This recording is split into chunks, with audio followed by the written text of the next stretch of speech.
Hello, my beautiful ladies from all over the world. I'm so excited that you're tuning in today. Today, I want to talk about creating options for yourself. So, one thing that I've learned is that it is important to create options for yourself in any area that you're pursuing something. So, if that be a job, if that be with clients, if that be with business partners, if that be with men, if that be with friendships, if that be with anything, with suppliers, you don't want to be only dependent on one person, one opportunity. And I have made that mistake for the longest time, also because I had a huge abandonment wound, and that abandonment wound made me hyper focus on one person, because it activated this childlike need of wanting to be with that one person and subconsciously want to heal something that has been happening as a child with a parent. So, for example, it made really click when I heard somebody talk about for their company that they need to look for another supplier because they currently have for one item that they need in order to build something for their product. They only have one supplier and they want to have multiple suppliers, so they are not as dependent on one supplier. So if that supplier is not punctual, if that supplier is not reliable, if that supplier is changing their prices, if anything is not working out with that one supplier, they have the option to use another supplier. And they created the option before they needed it.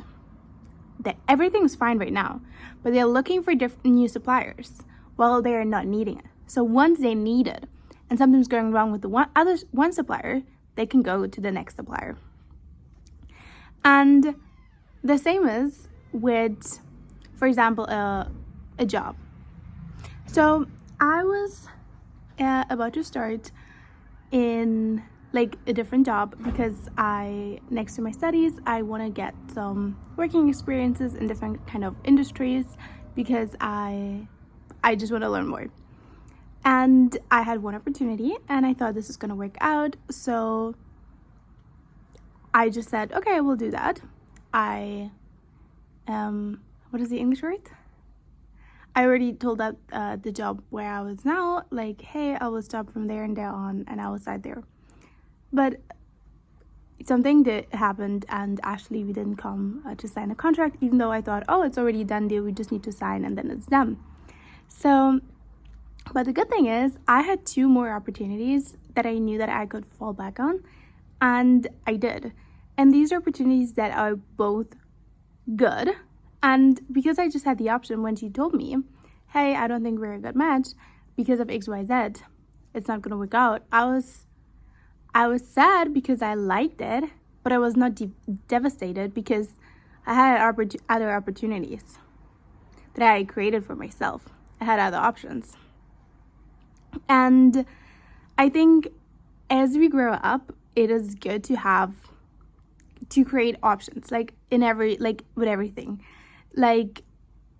also with friends. So I grew up with having 2 best friends, and we were living next to each other, and they were my whole world, and we grew up together, and we were best friends for our whole life. And so I always had maybe my school friends, my hockey friends, but they were always the ones that were always there. And that's why I now, growing up and being older, I didn't had that much of a need to have more different friends. I was just okay, I just need 1 or 2 friends and that's it.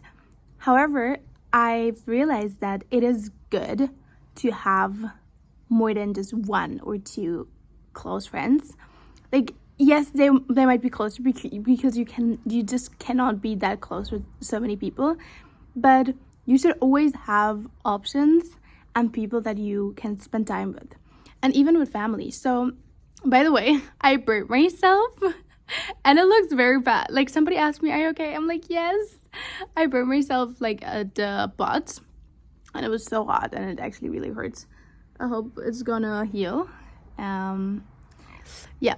So, where were I?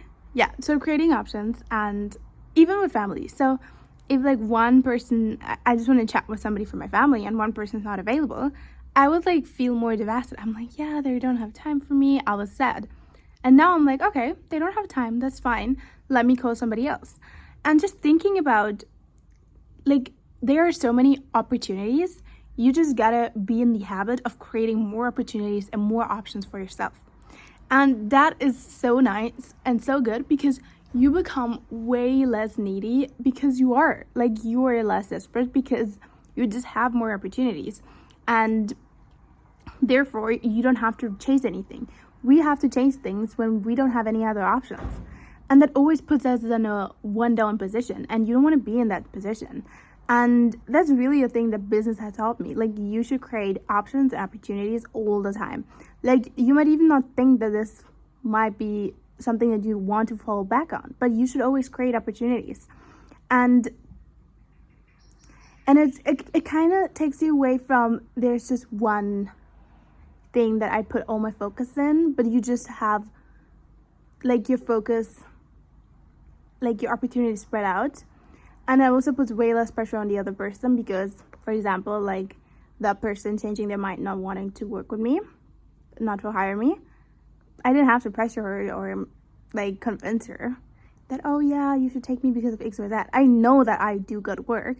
If it's not matching because we don't come to the same conclusions, you want something else that I want, then that's fine. Then your ability to walk away will be so much higher. And especially as somebody who had, for the longest time of her life, the biggest abandonment ever, like ever, having the option to walk away without feeling devastated is such a great feeling. Like, it just feels so good. It just feels like, oh, you know what? I am fine. It's because your life is not built upon 1 or 2, 3 people. Like, your life is your life, and people come in and out, and they're welcome, and you welcome them, and you have people that are like super close to you, and you just have options, and you can create opportunities. And you know what? Even if you don't have options right now, knowing that you know that you can create options. Because once you have created opportunities, you will realize there are so many opportunities. It's not about is there enough opportunity. It's about how am I becoming a person that is creating opportunities. It's one thing to learn how to spot opportunities, but it's another thing to also create opportunities for yourself and the people around you. Because oftentimes you can collaborate or propose things to other people that is adding value to them and is adding value to yourself. And if you know that, you feel so much more confident because you're like, okay, it's fine. And another thing is, when you know that you are such a big asset, because you genuinely believe it, it's not that you have to tell people that, but if you start to genuinely believe, hey, I am such a big asset wherever I'm going, like my brain, my ability to do things, like how competent I am, adds so much value to them, then you know, okay, then they miss out on something, and you don't have to tell them, you just know it, and you're like, okay, that's fine. And honestly, I cannot tell you how good that feels. It's not anything that you should need to tell outside. It's something that feels so good within you, knowing, okay, it's fine. It's fine. You don't have to force anybody. You don't have to force anybody to spend time with you, to not leave you. I think if you had an abandonment wound growing up, as I did, this will feel so freeing because you're tired of chasing people or trying to convince people to stay with you that don't want to be with you, that don't want to choose you. And it starts with you choosing yourself. You choosing yourself and you investing energy, time, and money to become better, to be an asset, because people want to be around people who are an asset to their life. And an asset is not only your brain. Yes, it is your brain, but what is your superpower? So for example, I think that my superpower is my energy. I think that whenever I go somewhere, besides the things that I add to the team, like, oh, this is a great solution, this is a great opportunity, I believe that I add like a good vibe. I believe that I bring like good energy to your team. And this is very important because when people feel good, when people feel happy, they're more creative, they're less stressed, they're more productive. That is a value add. Your radiance, your smile, your presence, your kindness, that is something that you add to your team. And it's actually quite important. Even in business, it is quite important. If you're a person that energizes people, that inspires people, that people want to be around. So this is it is knowing your worth, but it's more knowing your asset worth. So there's one part knowing your worth, just knowing that who you are as a person is enough, and that you are like the child of God, and God loves you so freaking much, and that you're so loved. That's one thing. And then another thing is to know that the skill sets that you have developed are really valuable. And yeah, it just feels so good. So creating options, it feels amazing. It feels amazing. And chasing always comes from a nervous system state when we feel unsafe and we think that something outside of us will make us feel more safe. So the more we are regulating our nervous system and have the ability to regulate our nervous system, we don't have to chase others because we know, oh, I'm okay by myself. I know how to regulate. And then you see opportunities. Opportunities will be presented to you when your nervous system is more regulated and when your nervous system is out of survival mode. So it is so unbelievable. Like when my nervous system was so dysregulated all the time, I always had to fight for opportunities, and I felt like everything was so hard. I regulated and I saw so many opportunities. And the more I regulate, the more opportunities I see. And I'm like, is this legal? It feels so easy to before. And yeah, so that was the take on creating opportunities, creating options, and having options. And it just feels so good. It just feels like, okay. But also underneath, it just feels like finally I'm safe. Finally I am okay.